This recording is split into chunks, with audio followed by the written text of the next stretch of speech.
I'm Eleanor Harris, 33 years old and CEO of one of the most innovative agricultural technology companies in America. But standing outside my childhood home, clutching a carefully wrapped gift, none of that mattered. My brother Curtis pointed toward the back of the house. "Park around there and use the kitchen entrance," he said dismissively.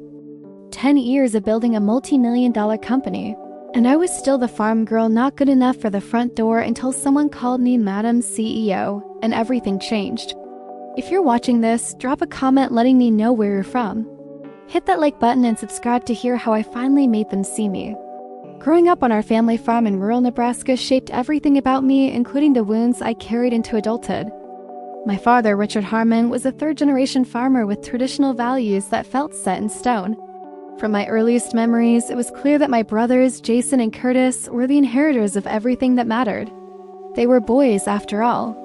Our farmhouse sat on 800 acres of land that had been in the Harmon family since my great-grandfather staked his claim.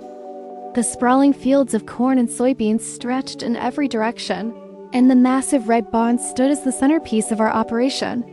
It was a beautiful place to grow up, but the unspoken rules made it less than idyllic for a girl with ambitions. "Abby, leave that to your brothers" became the soundtrack of my childhood. Whenever I tried to help with meaningful farm work, my mother, Margaret, would redirect me to the kitchen or the garden, her gentle hands guiding me away from the tractor or the equipment shed. She loved me. I never doubted that. But she'd had accepted her place in our family hierarchy long ago and expected me to do the same. When I was 8, I remember asking my father if I could drive the tractor like Jason, who was 10 at the time. "Farming isn't for girls, Abby," he said without looking up from his paperwork. "You'll get married someday and move to your husband's place. No point learning skills you won't need." That same summer, Curtis, my younger brother by just a year, was already being taught to operate the irrigation system. I watched from the porch as my father patiently explained the mechanics to him, their heads bent together over the controls, a perfect picture of generational knowledge being passed down, just not to me. My mother found me crying in my room that night. She sat on my bed and stroked my hair. "Your father means well," she said softly. "He just wants what's best for everyone. How is it best for me to be left out?" I asked through tears. She had no answer, just a sad smile and a kiss on my forehead. Despite these early lessons and my supposed limitations, I developed a fierce passion for the science behind agriculture. While my brothers learned to work the land according to traditional methods, I became fascinated by how we might farm better, more sustainably, and with greater yields. By 13, I had converted a corner of our property into my own experimental greenhouse using salvaged materials and money saved from my allowance. It wasn't much, just a small plastic structure with a few planting beds, but it was mine. I ordered seeds from catalogs and began testing different growing conditions, meticulously documenting the results in notebooks. My father walked past my greenhouse every day on his way to the fields, but never once stepped inside. When I excitedly showed him a tomato variety I had developed that seemed more resistant to local pests, he glanced at it and said, "That's nice, Abby. Playing with plants is fine for a hobby, but it's not real farming." His dismissal stung, but it also hardened my resolve. If he couldn't see the value in innovation, I would find people who could. My mother became my secret supporter. She would slip me gardening books from the library and occasionally buy specialized seeds when she went into town. Once, she brought home a college brochure for the University of Nebraska's agricultural science program. "Just something to think about," she said casually, but her eyes told me she understood my dreams better than I thought. Throughout high school, I maintained excellent grades while continuing my experiments. I applied for scholarships in secret, knowing my father would never willingly pay for my education, especially in a field he thought should remain the domain of men. When the acceptance letter came with a full scholarship offer, I waited until dinner to announce my plans. "I've been accepted to the University of Nebraska's agricultural science program," I said, my voice steadier than I felt. "I start in the fall." The clatter of my father's fork against his plate echoed in the sudden silence. "College is a waste for a girl," he finally said, "especially studying farming. What do you think you're going to do with that degree? No one will hire a woman to tell them how to run their farm." "Maybe I'll run my own farm," I countered. He laughed, not cruelly, but with genuine disbelief, which was somehow worse. "And where would you get the money for that?" "This land goes to your brothers." "That's always been the plan." My brothers shifted uncomfortably but said nothing. They had been raised in the certainty of their inheritance and had never questioned it. The argument escalated until my father delivered his ultimatum. If you go, don't expect to come back. We won't be funding foolishness. That night, my mother helped me pack. Her hands trembled as she folded my clothes. He'll come around, she whispered, though we both knew it wasn't true. Just give him time. The morning I left, my father was already in the fields. Whether by coincidence or design, we didn't say goodbye. As the bus pulled away from our small town, I watched the familiar landscape recede, unsure when or if I would return. College was a revelation. For the first time, I was surrounded by people who didn't see my gender as a limitation in agriculture. My professors evaluated me on the quality of my work, not whether farming was appropriate for a woman. Still, the transition wasn't easy. Without family support, I worked 3 part-time jobs to cover expenses beyond my scholarship. I waited tables at a local diner, restocked shelves at a campus bookstore, and worked in the university's agricultural lab as a research assistant. My apartment was a tiny studio above a laundromat that filled with the scent of fabric softener every evening. The space barely fit a bed and desk, but it was mine, paid for with my own money. Freedom has its own particular sweetness, even when accompanied by exhaustion. I called home monthly during my first year. My mother would answer, her voice lighting up before dropping to a whisper as she updated me on family news. My father never came to the phone. When I asked about him, she would say, he's busy with the harvest, or he's checking the irrigation system, or any number of farming tasks that apparently took precedence over speaking to his daughter. By my junior year, I had developed a research project on drought-resistant crop varieties that caught the attention of Professor Eleanor Williams, one of the few female agricultural scientists in the department. She became the mentor I had always longed for, pushing me to refine my ideas and introducing me to her network in the industry. You have a unique perspective, Abigail, she told me after reviewing my research proposal. Coming from a traditional farming background but approaching problems with fresh eyes. Don't let anyone convince you that's not valuable. Under her guidance, my research flourished. I developed a modified irrigation system that reduced water usage by 30% while maintaining crop yields. When the university hosted an agricultural innovation conference my senior year, Professor Williams insisted I present my findings. Standing at the podium before industry professionals and fellow students, I spotted a familiar face in the back row. My mother had come, having told my father she was visiting her sister in Lincoln. She didn't say a word during the presentation, but hugged me fiercely afterward. He should see you now, she whispered. He would be so proud. But we both knew that wasn't true. My success in this world only validated his decision to exclude me from his. After graduation, I declined several corporate job offers to continue developing my own systems. The starting salary would have been comfortable, but working for large agribusiness corporations meant surrendering control of my innovations. I wanted to help individual farmers, not just boost corporate profits. With Professor Williams' encouragement, I applied for a small business grant and launched my startup at 26 from a converted warehouse space in Omaha. I named it Agritech Solutions, focusing on developing sustainable farming technologies accessible to mid-sized family operations like the one I grew up on. The first 2 years were brutal.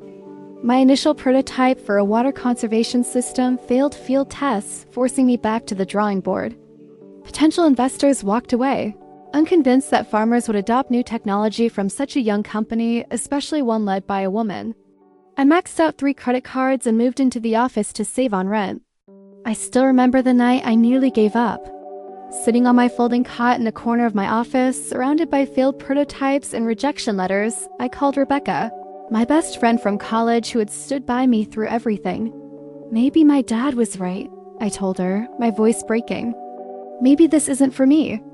Abby, she said firmly, your father was wrong about you at 18 and he's still wrong now.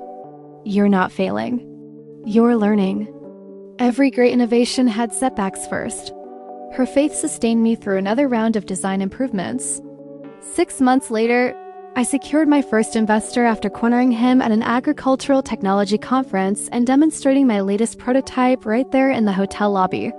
His investment allowed me to hire 2 engineers and move development forward. The breakthrough came in my 3rd year of business. Our redesigned water conservation system showed remarkable results in beta testing with 5 Nebraska farms. Word spread quickly in the farming community, and orders began trickling in.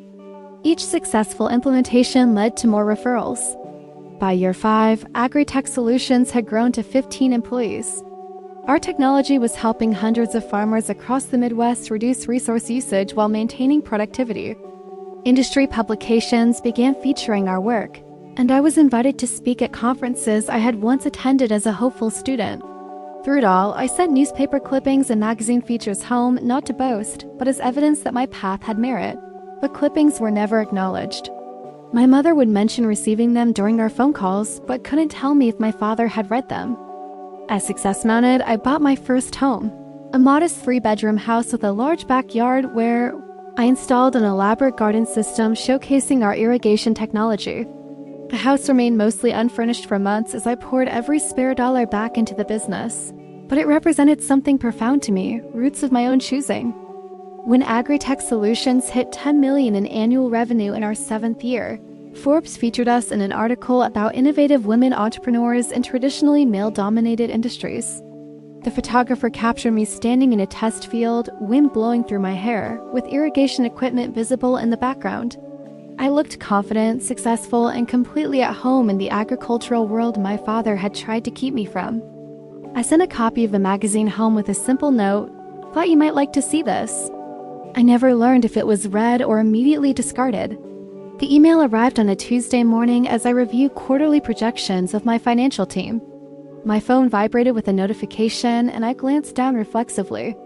The sender's name made me freeze mid-sentence, Margaret Harmon. My mother rarely emailed, preferring our scheduled monthly phone calls. An unexpected message usually meant something was wrong. I excused myself from the meeting and stepped into my office to read it privately. "Dear Abby," it began, "your father is turning 60 next month, and we're hosting a celebration at the farm on the 15th. It would mean a lot to have all our children present. Please let me know if you can attend. Love, Mom." No mention of our years of estrangement. No acknowledgement of the fact that I hadn't been invited home for any birthday, holiday, or celebration in over a decade. Just a simple invitation as if nothing had ever happened. I stared at the screen until my assistant knocked on the door, concerned by my extended absence from the meeting. I quickly composed myself and returned to the conference room, but my mind remained fixed on those few lines from my mother. That evening I called Rebecca, who had stood by me through every high and low since college. "They want me to come to Dad's 60th birthday," I told her, still processing the invitation. "Are you going to go?" she asked after a thoughtful pause. "I don't know," I admitted. Part of me wants to show them how well I've done despite Dad's predictions, but another part thinks it's not worth reopening old wounds. "What would it mean to you to go?" Rebecca asked, cutting to the heart of the matter as she always did. I considered her question carefully. Maybe it's a chance for reconciliation. Mom wouldn't have invited me if Dad was completely opposed to seeing me. Or maybe she invited you without telling him, Rebecca suggested gently. That possibility hadn't occurred to me, and it shifted my perspective. You think I might show up and he wouldn't even know I was coming? I think you should call your mom and clarify before you make any decisions. I followed her advice and called my mother the next day. The conversation was brief and somewhat strained, but she assured me that my father knew I was being invited and hadn't objected. It wasn't enthusiastic approval, but it was something. We've set up tables in the yard, she explained. Many of your father's business associates and friends from town will be there. It's quite a milestone for him. There was something in her tone, a hint of hope perhaps, that swayed my decision. I'll be there, I promised, and the relief in her voice was palpable. The weeks before the party were filled with a mixture of anticipation and anxiety. I selected a gift I thought my father might appreciate, a rare vintage tractor model from the same year and make as his first tractor. It had taken considerable effort to track down, but I hoped it might serve as a peace offering, a symbol that, despite our differences, I respected his life's work. As the date approached, I found myself lying awake at night, rehearsing conversations and scenarios. Would my brothers be civil? Would my father acknowledge my success? What would I say when inevitably asked about my life? Should I downplay my achievements to avoid appearing boastful, or should I stand firmly in my accomplishments? I flew into Omaha and rented a car for the 2-hour drive to our family farm. As familiar landmarks appeared, memories surfaced with them. The general store where I'd bought penny candy as a child. The high school where I graduated valedictorian. My father sitting stiffly in the audience. The turnoff to Professor Williams' family farm where I'd spent many weekends learning practical applications for my theoretical knowledge. The countryside was beautiful in early summer, fields of young corn stretching to the horizon. The landscape so different from my urban life, yet still embedded in my DNA. I rolled down the windows and let the scent of rich soil and growing things fill the car. Whatever happened at the party, this land had shaped me and I couldn't deny its pull. The gravel road leading to our farm hadn't changed, still rutted and winding between old oak trees. But as the house came into view, I noticed several differences. The barn had been repainted. New equipment gleamed in the yard. A second silo had been added, suggesting expanded production. Business was good, apparently. I felt a small surge of pride for my family despite everything. The driveway was lined with cars, many of them expensive models that stood out against the rural backdrop. Clearly, my father's business associates had already arrived. I pulled in behind a Mercedes SUV, checking my appearance one last time in the rearview mirror. I had chosen my outfit carefully, a simple but elegant navy dress with comfortable low heels, professional without being flashy. My auburn hair was pulled back in a neat ponytail, and I wore minimal jewelry, nothing that could be perceived as showing off. As I stepped out of the car, gift in hand, I spotted Curtis walking toward me. My younger brother had filled out since I'd last seen him. His face weathered from years working outdoors, but his eyes were the same deep brown as mine. "Abby," he said with a nod that wasn't quite warm, but not entirely cold either. "You made it." "Hello, Curtis," I replied, moving forward as if to hug him, but his stiff posture stopped me. "It's good to see you." He glanced at my rental car, then at the row of vehicles in front of us. "You should park around back by the equipment shed," he said. "These spaces are for guests." The implication was clear. I wasn't considered a guest. Despite being invited, I was still an outsider. "And use the kitchen entrance," he added, already turning away. "The front's getting crowded." I watched him walk back toward the main gathering, my hands tightening around the carefully wrapped gift. After a decade of building a successful company, I was still being directed to the service entrance of my childhood home. I parked where Curtis had indicated, next to the tractors and combines in the equipment area behind the house. The contrast between my rental sedan and the massive farm machinery seemed to emphasize how out of place I was. Taking a deep breath, I grabbed my father's gift and headed for the kitchen door. The familiar squeak of the screen door transported me instantly back to childhood. The kitchen smelled the same, a mixture of my mother's baking and the subtle scent of the lemon cleaner she had always preferred.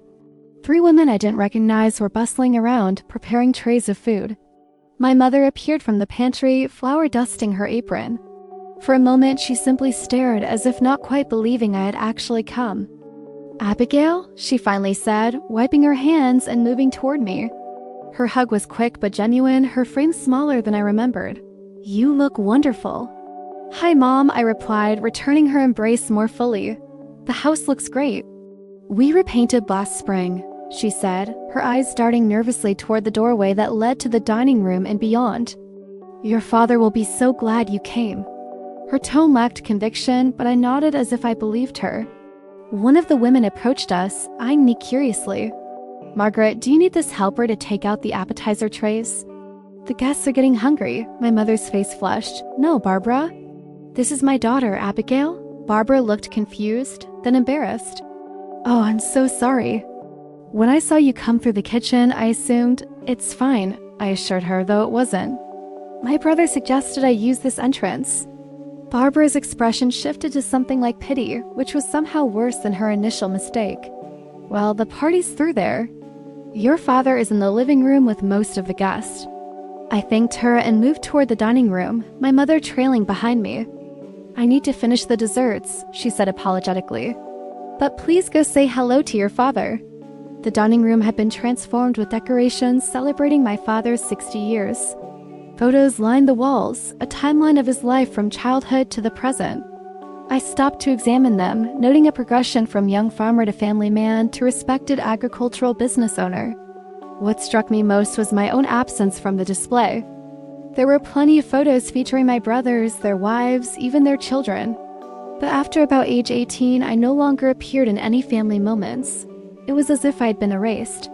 The living room beyond was crowded with guests, the conversations creating a wall of sound that momentarily intimidated me. I recognized some faces from my childhood, farmers and business owners from the surrounding area. Others were strangers, likely newer associates or friends. I spotted my father immediately. He stood by the fireplace, commanding attention as he always had, his silver hair the only real sign of his advancing age. His posture remained ramrod straight, his handshake firm as he greeted well-wishers. Jason, my older brother, stood beside him looking like a younger version of our father. He was deep in conversation with an older man I recognized as the owner of the largest grain elevator in the county. Neither of them noticed my entrance. I made my way across the room, accepting a glass of punch from a passing tray. Several people glanced at me curiously, but didn't engage. I was clearly not recognized as part of the celebrated family. When I finally reached my father, Jason saw me first. His expression revealed momentary surprise before settling into careful neutrality. "Dad," he said, interrupting the ongoing conversation, "look who's here." My father turned, his eyes meeting mine for the first time in over a decade. I searched his face for some sign of emotion, joy, or anger or anything, but his expression remained impassive. "Abigail," he said with a nod. "You made it." No hug, no warm welcome, just acknowledgement of my presence. "Happy birthday, Dad," I replied, extending the carefully wrapped gift. "I thought you might like this." He took the package without comment and set it on the mantel behind him, atop a growing pile of presents. "Thank you for coming," he said formally, as if I were any other guest. Before I could respond, he turned back to his previous conversation, effectively dismissing me. Jason gave me an awkward pat on the shoulder. "Good to see you, Abby.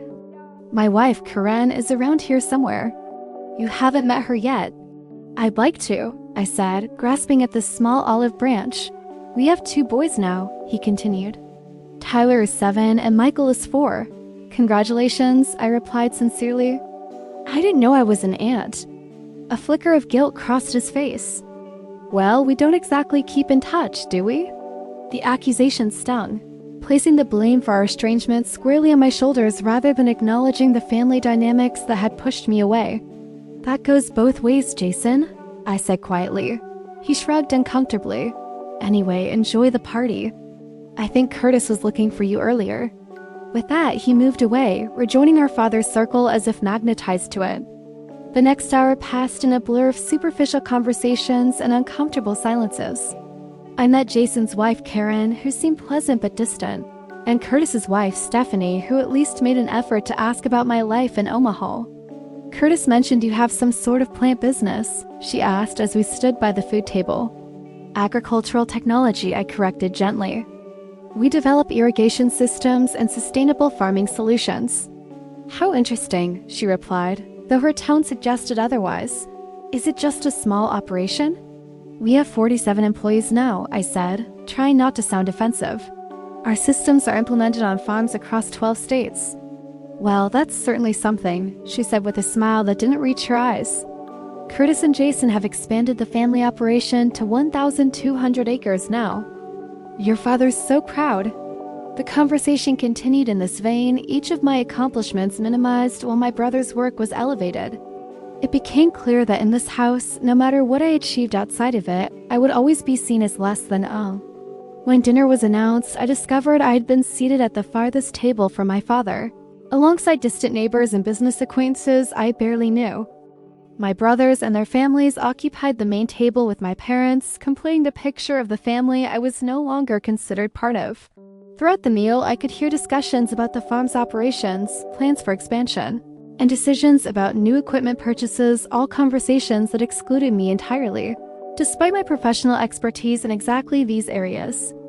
After dessert was served, I needed a moment alone and stepped onto the back porch for fresh air. The summer evening was beautiful, fireflies beginning to emerge as the sun set over the cornfields. I leaned against the railing, breathing deeply, trying to center myself. The screen door opened behind me and I turned to see Jason approaching. For a moment, I hoped for a genuine connection, some acknowledgement of our shared childhood, or even just common courtesy. Instead, he looked at my boots, which had picked up a bit of dust from the gravel driveway.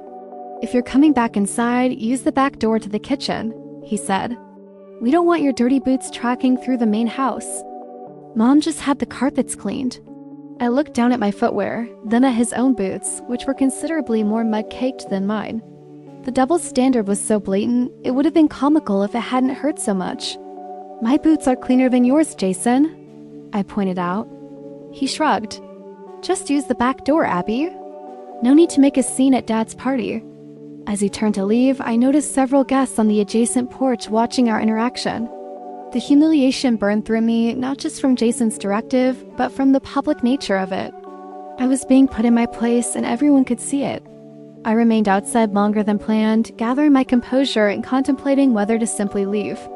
The celebration clearly wasn't meant to include me in any meaningful way, but leaving early would only confirm what they already thought, that I didn't belong and couldn't handle their world anymore.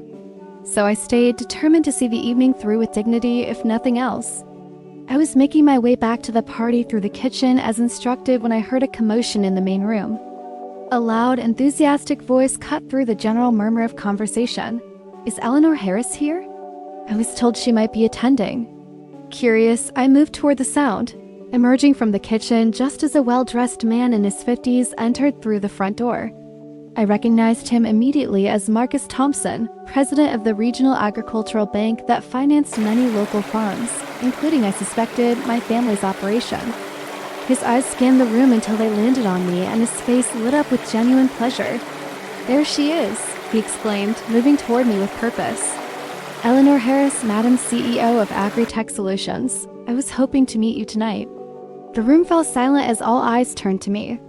My father, who had been engaged in conversation near the fireplace, froze mid-sentence. Jason and Curtis exchanged confused glances. Marcus reached me and extended his hand warmly. "Miss Harmon, your reputation precedes you. Your irrigation systems have revolutionized water conservation across the Midwest. I was telling my board just last week that we should be encouraging more of our clients to implement your technology."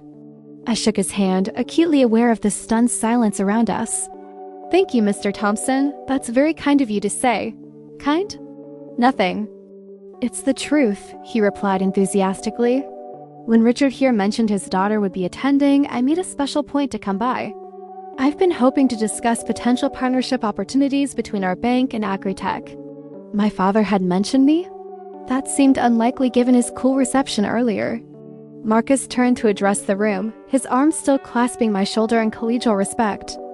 "For those of you who don't know, Abigail's company is changing the face of modern agriculture. Their water conservation systems improve efficiency by over 30% while reducing costs." She was just featured on the cover of Forbes magazine as one of the most innovative leaders in agricultural technology. The expressions around the room transformed rapidly from confusion to interest, particularly among my father's business associates. Several people who had barely nodded at me earlier now looked at me with newfound curiosity and respect.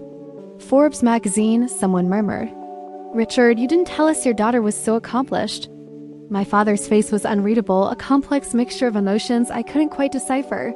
Embarrassment, resentment, perhaps all three. Marcus continued, oblivious to the family dynamics he was disrupting. "And to think she developed these systems based on her experiences growing up on this very farm. Richard, you must be incredibly proud to have raised such an innovative entrepreneur." All eyes turned to my father, waiting for his response. The moment stretched uncomfortably as he seemed to search for words. "Abigail has always had her own ideas about farming," he finally said, neither confirming nor denying pride in my accomplishments. Marcus didn't seem to notice the lukewarm response. "Well, those ideas are making a significant impact. Several of our largest client farms have increased profitability by 20% after implementing her systems." The conversation shifted dramatically after that. Business associates who had ignored me all evening suddenly found reasons to approach, asking detailed questions about my company and technologies. Women who had dismissed me as Richard's absent daughter now wanted to know about my experiences as a female CEO in agriculture. I answered politely, maintaining professionalism despite the whiplash of suddenly being the center of positive attention after hours of deliberate exclusion. Through it all, I watched my family's reactions from the corner of my eye. My mother looked simultaneously proud and anxious. Curtis appeared bewildered. Jason seemed calculating, as if reassessing me as a potential business connection rather than just his estranged sister. My father remained stoic, accepting congratulations for my success with tight nods that suggested he had little to do with it. As the evening progressed, I found myself in conversation with increasingly influential members of the agricultural community, many of whom expressed interest in my technologies. I handed out business cards I fortunately had in my purse, making more valuable connections in one evening than I might have at an industry conference. It was nearly 10 p.m. when I finally found myself alone with my father. He had stepped outside to the old barn, away from the celebration that was beginning to wane down. Following an impulse I couldn't quite explain, I walked out to join him. He stood in the open doorway of the barn, looking at the antique tractor he had restored years ago, the same model as the miniature I had given him, though he had never opened my gift. "Dad," I said softly, announcing my presence. He turned slightly, acknowledging me without fully facing me. "Quite a stir you caused tonight." His tone wasn't angry, but it wasn't worn either. I took a deep breath, gathering courage for the question I needed to ask. "What's the name of my company, Dad?" He glanced at me, confusion creasing his brow. "My company," I repeated. "The one Marcus Thompson was talking about, the one featured in Forbes. What's it called?" He opened his mouth, then closed it again. The silence stretched between us, filled only with the distant sounds of the party and the chirping of crickets in the fields beyond. That was the moment I knew. He had no idea. Despite the clippings and magazines I'd sent home, despite my mother's updates during our calls, despite Marcus Thompson's enthusiastic description of my work, my father couldn't name the company I had built from nothing. I wasn't family, just the girl in dirty boots they made use the back door. "Agri-Tech Solutions," I said finally, my voice steady despite the pain constricting my chest. "I founded it 9 years ago. We employ 47 people. Our systems are used on over 500 farms across 12 states. We've won innovation awards 3 years running." He nodded as if he'd known all along, but we both recognized the lie in that gesture. "You never read anything I sent, did you?" I asked, though it wasn't really a question. "I've been busy running this farm," he replied defensively, "expanding the operation with your brothers. I could have helped with that," I said quietly. "My entire career is built around making farms more efficient and profitable." He finally turned to face me fully. "You left, Abigail. You chose a different path." "I left because you gave me no choice," I corrected him. "You said farming wasn't for girls. You said not to come back if I went to college. You cut me out long before I ever stepped foot off this property." His jaw tightened, the familiar expression he wore when confronted with an uncomfortable truth. "We have different ideas about family obligations." "Family obligations," I repeated incredulously. "Like inviting your daughter to use the service entrance at your birthday party, like seating her with strangers instead of her own family." "Curtis said you arrived late," he muttered. "The seating was already arranged." "I arrived at exactly the time Mom suggested," I countered. "And even if I had been late, would that justify treating me like an outsider?" "I'm your daughter, Dad. Not some distant acquaintance you barely know." He didn't respond immediately, his gaze returning to the old tractor, as if it might offer some escape from this conversation. "Your brothers have been here," he finally said, "working this land every day, building on what my father and grandfather started. They earned their place at that table. And I earned nothing by building a successful company from scratch, by developing technologies that help farms just like ours, by making something of myself despite being told I couldn't." The questions hung in the air between us. For the first time, I saw uncertainty in my father's expression, as if he was considering perspectives he'd never entertained before. Our conversation was interrupted by Jason's arrival. He approached cautiously, sensing the tension. "Dad, Mom's looking for you. They want to do the cake soon." My father nodded, seeming almost relieved by the interruption. As he moved to leave, Jason lingered, his expression difficult to read. "Quite a surprise tonight, Abby," he said after our father was out of earshot. "You've done well for yourself." "Yes," I agreed simply. "I have." "You should have told us about your company," he continued, a hint of accusation in his tone. "We might have been able to implement your systems here." The irony was so thick, I almost laughed. "I've been sending information home for years, Jason. Articles, brochures, everything. I was never hiding my success. You all just weren't interested in seeing it." He had the grace to look uncomfortable. Well, things change. Maybe we should talk business while you're here.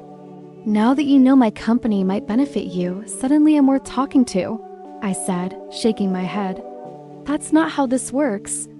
I'm not just a business connection. I'm your sister. Curtis appeared in the barn doorway. They're waiting for both of you for the cake cutting. I looked between my brothers, these men who shared my blood but had stood by while I was systematically excluded from my own family. In that moment, I made a decision. I think I'll skip the cake, I said calmly. It's been a long day and I have an early flight tomorrow. But Dad will expect everyone to be there, Curtis protested. I've been here all evening and Dad has barely acknowledged me, I replied. I doubt he'll notice if I slip out now. Abby, don't be dramatic, Jason said. Just come inside for the cake and we can talk more tomorrow. I'm not being dramatic, I said, my voice steady. I'm setting boundaries. For years, I've accepted being treated as less than in this family. Tonight made it clear that the only value you see in me now is what my company might do for the farm. That's not the basis for rebuilding a relationship. I walked past them, head held high. Tell Mom I'll call her tomorrow and tell Dad happy birthday again. As I made my way to my car, still parked in the back by the equipment shed as instructed, I felt an odd mixture of sadness and liberation. The validation from Marcus Thompson and the other guests hadn't healed the wounds of family rejection, but it had confirmed what I'd always known. My path had value whether my father recognized it or not. The hotel room felt sterile and empty after the emotionally charged evening. I kicked off my shoes and sat on the edge of the bed, suddenly exhausted. The digital clock on the nightstand read 11:27 p.m. Too late to call Rebecca under normal circumstances, but this night was anything but normal. She answered on the second ring, her voice alert despite the hour. How did it go? About as well as could be expected, I replied, then found myself recounting the entire evening, from being directed to the back door, to the unexpected validation from Marcus Thompson, to the confrontation with my father in the barn. So I just left, I concluded. Skipped the cake cutting and drove back to the hotel. I'm proud of you, Abby, Rebecca said firmly. Setting boundaries doesn't make you dramatic. It makes you healthy. Part of me feels like I should have stayed, I admitted. Like leaving early just proves I don't belong. You don't need to prove anything to people who refuse to see your worth, she reminded me. You've built an amazing life and company without their support. That speaks for itself. We talked until after midnight, Rebecca's unwavering support a balm to the raw feelings the evening had exposed. After we hung up, I showered and prepared for bed, but sleep remained elusive. My mind kept replaying moments from the party, things I should have said or done differently. Around 5 a.m., I gave up on sleep entirely. I dressed in comfortable jeans and a light sweater, then went down to the hotel restaurant for coffee as soon as it opened. Sitting by the window, watching the Nebraska sunrise paint the sky in shades of pink and gold, I made a decision. I wasn't ready to leave yet. I had come all this way, confronted the past in some measure, but there was still unfinished business. I needed one more conversation, one more chance to reclaim a piece of myself I had left behind all those years ago. By 7:30, I was driving back toward the farm. The morning was clear and bright, the kind of perfect summer day that showcases rural Nebraska at its best. I turned onto the familiar gravel road, my resolve strengthening with each mile. This time, I parked my rental car directly in the front driveway, making no concessions to the previous day's directives. The house was quiet, but smoke rose from the chimney of the small workshop where my father often started his days, tinkering with equipment before heading to the fields. As I approached the front door, it opened before I could knock. My mother stood there in her robe and slippers, surprise evident on her face. Abigail, I didn't expect to see you this morning. I have a later flight than I originally planned, I explained. I thought we could talk before I leave. She stepped back, gesturing me inside. Of course, I'll make coffee. Actually, I said, standing my ground, I'd like to talk to Dad too. Is he in the workshop? Her expression shifted to concern. Yes, but Abby, after last night, maybe give him some time. I've given him 10 years, Mom, I replied gently but firmly. I'm not leaving without saying what I need to say. She nodded slowly, understanding in her eyes. I'll go get him. I waited in the living room, taking in the familiar space, now returned to its normal state after the party. Family photos lined the mantel, The same ones I had noticed last night that erased my existence after age 18. The formal family portrait taken on my parents' 30th anniversary hung above the fireplace, a gathering I hadn't been invited to attend. My mother returned a few minutes later, my father following reluctantly behind her. He looked tired, the celebration and perhaps our confrontation having taken a toll. "Abigail has something to say," my mother announced, her tone suggesting she wouldn't allow him to dismiss me this time. She sat in her favorite armchair, a silent statement that she intended to witness this conversation. My father remained standing, arms crossed. "I thought you'd left." "I'm catching a later flight," I explained. "There are things we need to discuss before I go." He sighed but nodded for me to continue. "Last night made it clear where I stand in this family," I began. "For years, I've tried to maintain some connection, sending updates about my life and company, calling mom regularly, reaching out on holidays. But I've accepted scraps of acknowledgement in return. We've been busy with the farm," he started, the same excuse he'd used for years. "So have I countered. Building a multi-million-dollar company isn't exactly leisurely. But I still made time for family, or at least tried to." My mother shifted uncomfortably in her chair. "Abby, your father does care."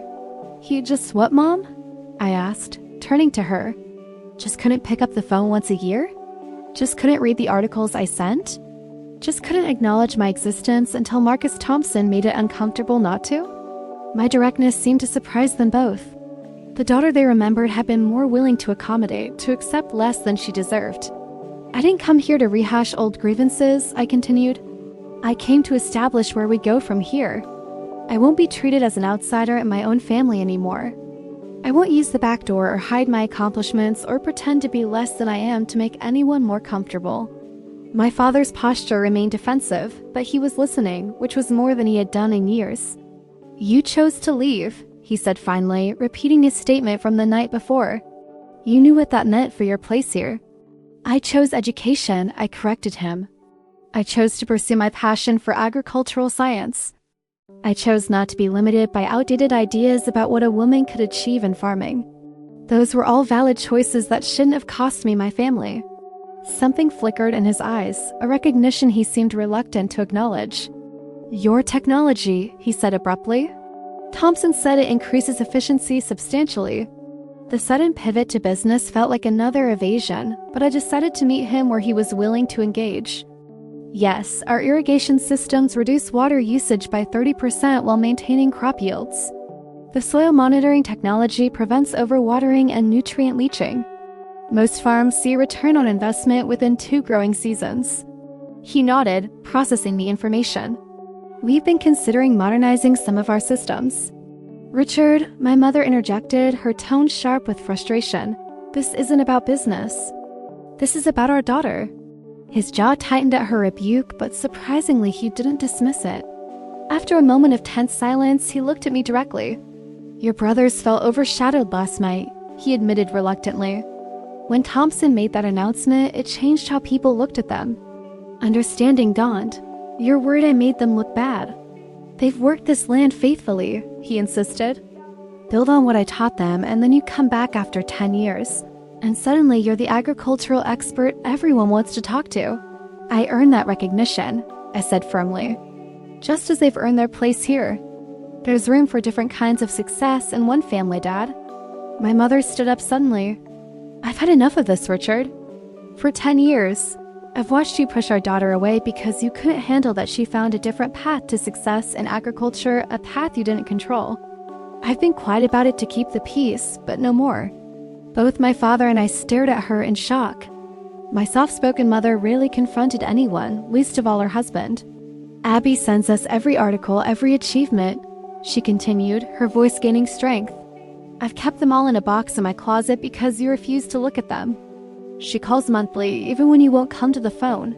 She's extended olive branch after olive branch while you and the boys have given nothing in return." My father looked stunned by her outburst. "Margaret, no, Richard, it's time you heard this. Our daughter has built something remarkable completely on her own. No inherited land, no family support, nothing but her own intelligence and determination. If you can't find it in yourself to be proud of that, then the failure is yours, not hers." Tears welled in my eyes at my mother's unexpected defense. For years, I had assumed her silence meant she sided with my father.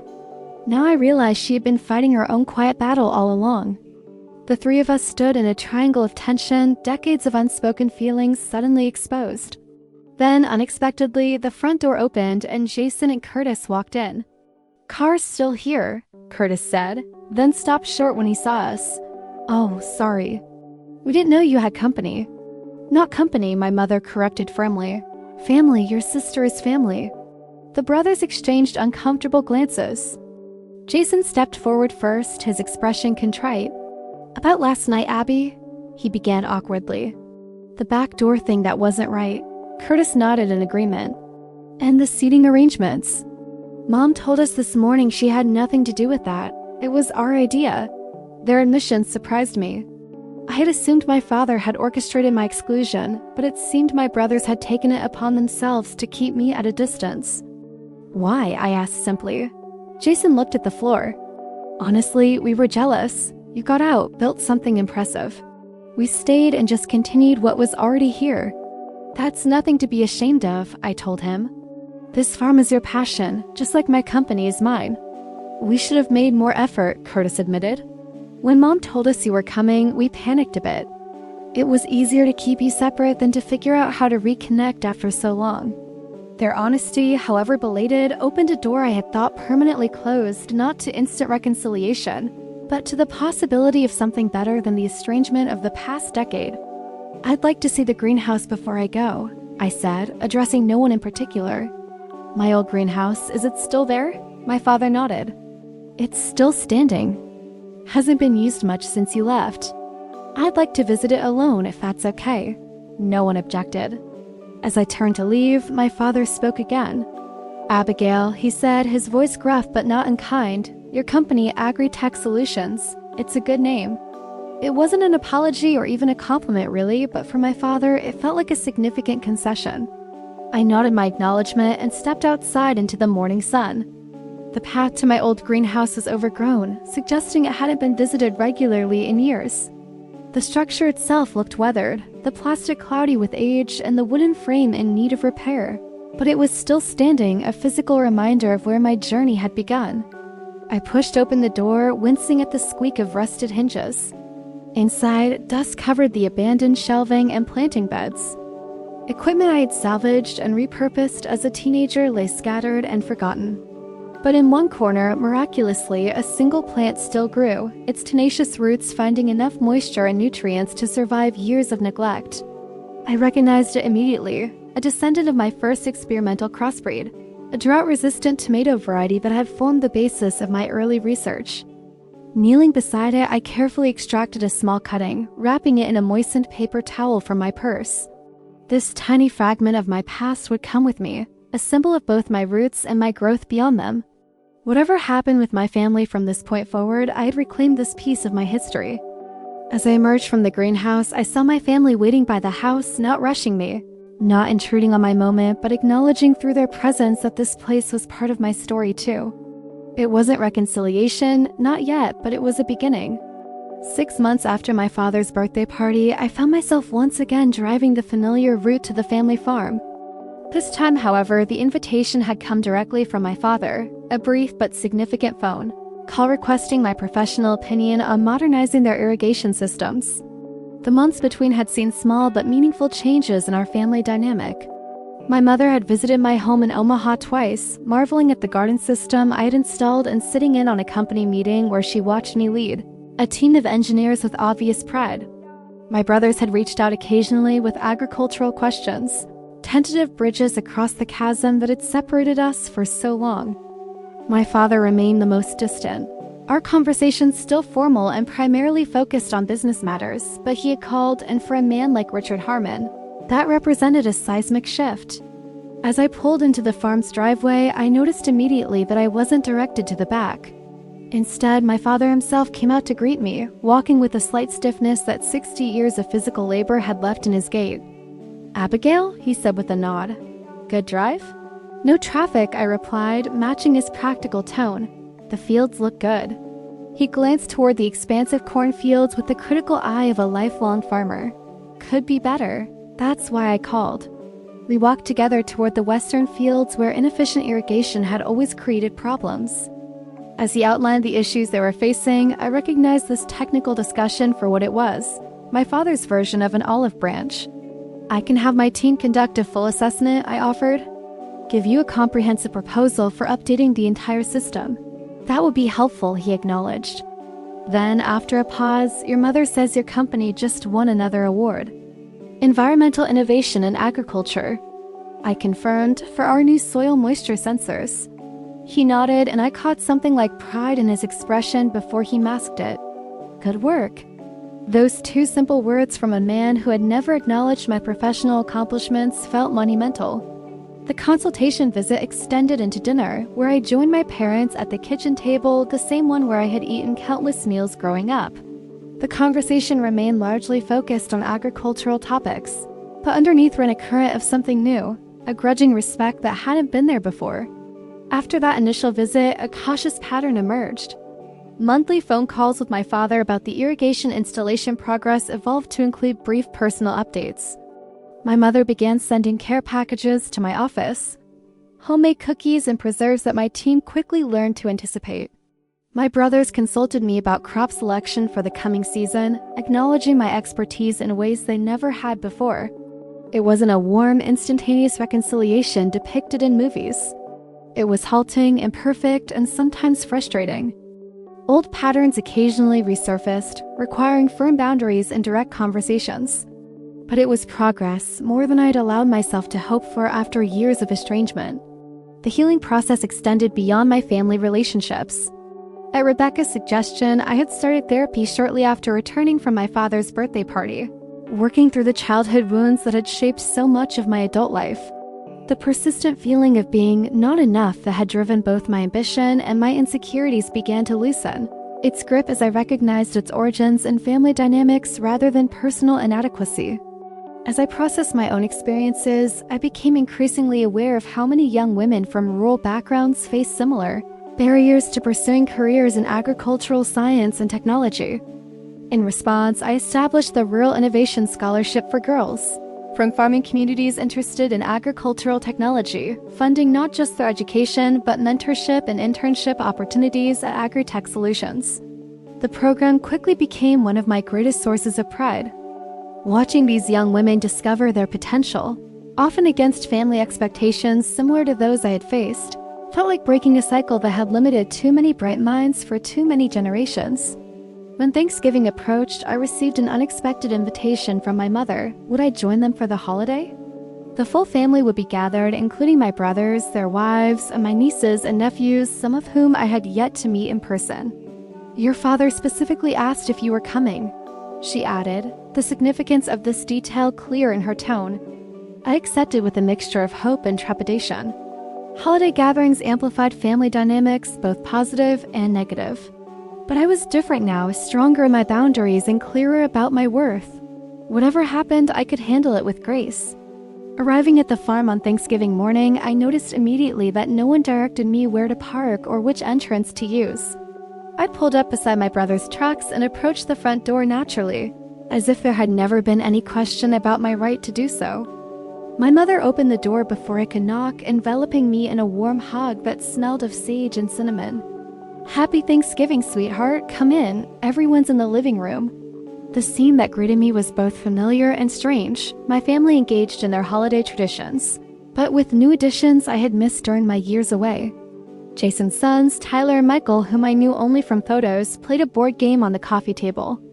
Curtis's daughter, Lily, just 4 years old, Shelley peeked at me from behind her father's legs. My father sat in his favorite armchair, reading glasses perched on his nose as he reviewed what looked like the irrigation system specs I had sent over the previous week. "Aunt Abby's here," Jason announced, rising to greet me with a warmth that still felt new and fragile. Curtis followed, guiding his daughter forward. "Lily, this is your Aunt Abigail. Remember we talked about her? She makes the special water systems for farms." The little girl regarded me solemnly before asking, "Do you make tractors too?" I laughed, kneeling to her level. "No, just the water systems, but tractors are pretty cool too." "Dad says your systems are saving us money," Jason's older son, Tyler, interjected with the directness of a 7-year-old. "Are you rich?" His mother, Karen, scolded, but I waved away her concern. "My company does well," I told him honestly. "But the best part isn't the money. It's helping farms like your grandpa's grow more food while using less water." My father looked up from his papers at this exchange. "Abigail's systems have increased our yield by 14% this first season," he stated matter-of-factly. "That's significant." Coming from him, this practical acknowledgement of my contribution felt more genuine than any effusive praise might have. Our eyes met briefly across the room, a moment of mutual recognition passing between us. The day progressed with the comfortable rhythms of a family holiday, though occasional moments of awkwardness reminded us all that we were still finding our way back to each other. My brothers made efforts to include me in conversations about the farm's operations, seeking my input rather than excluding me as they once had. My nephews and niece gradually warmed to my presence, peppering me with questions about city life and my work. After dinner, as the family dispersed to various post-meal activities, I found myself alone with my father in his study. He had been reviewing the latest soil analysis from the western fields, but set the papers aside as I entered. "The irrigation system is performing well," he said, his standard opening for our conversations these days. "I'm glad to hear it," I replied, taking the chair opposite his desk. "The team says the soil moisture levels are optimal now." He nodded, then fell silent, seemingly contemplating something beyond our usual technical discussions. When he finally spoke again, his words surprised me. "I was wrong," he said simply, "about a lot of things." I waited, unsure where this unprecedented admission was leading. "Farming has changed," he continued. "The methods my father taught me, that I taught your brothers, they're not enough anymore. The climate, the market, everything is different. We need the kind of innovation you've been pushing for all along." It wasn't quite a personal apology, framed instead in terms of agricultural practicality, but I recognized the significant concession within it. "It's not about rejecting traditional farming," I offered. "It's about building on that foundation with new approaches. The best operations combine both, like this family should have done." He nodded, the parallel unmistakable. "Instead of pushing you away, we should have seen the value in your different perspective." For a moment, I couldn't speak, the acknowledgement I had sought for so long finally being offered in my father's own way. "It's not too late," I said when I found my voice again, "for the farm or for us." He met my gaze directly, allowing me to see the regret he typically kept hidden. "I missed a lot, your graduations, your company milestones, a father should have been there for." "Yes," I agreed, not softening this truth. "You did miss those things and we can't get them back, but there will be new milestones." Something in my father's expression shifted, a tension releasing that he might have carried for years. "Your mother kept every article, every award announcement. Has them all in albums upstairs. She made me look through them after you left that morning." The image of my mother carefully preserving the record of my achievements, even when my father refused to acknowledge them, brought tears to my eyes. Her quiet resistance had been its own form of strength all along. "I'd like to see those albums sometime," I said. He nodded. She'd like that too. We sat in companionable silence for a moment, the study that had once felt like forbidden territory now a neutral ground where we could meet as adults with mutual respect, if not perfect understanding. When I returned to the living room, my mother was organizing a family photo, something I had been conspicuously excluded from at my father's birthday party. This time, she positioned me prominently beside her, my father on her other side, our brothers and their families gathered around us. Everyone smiled, she instructed as Jason's wife, Karen, held up the camera. It wasn't a perfect photograph. My father's smile looked somewhat forced, as it always did in pictures. Curtis's daughter, Lily, was looking away at something more interesting. But I was there, unquestionably part of the family record once again. Later that evening, as I prepared to leave, my father walked me to my car. The November air was crisp, our breath visible in small clouds as we stood in the driveway. "When will you be back?" he asked, a question that would have been unimaginable a year earlier. "I have a conference in Chicago next week," I replied, "but I could stop by on my way back. The team wants updated readings from the eastern fields." He nodded. "Your mother would like that. The boys, too. And you?" I wanted to ask but didn't. Some things remained difficult to express between us. As if hearing my unspoken question, he added gruffly, "I would too." The admission, simple as it was, represented monumental change. Driving away from the farm that evening, I reflected on the long, complicated journey that had brought me to this point. The painful exclusion at my father's birthday party had forced confrontations and conversations that might otherwise have been avoided for years more.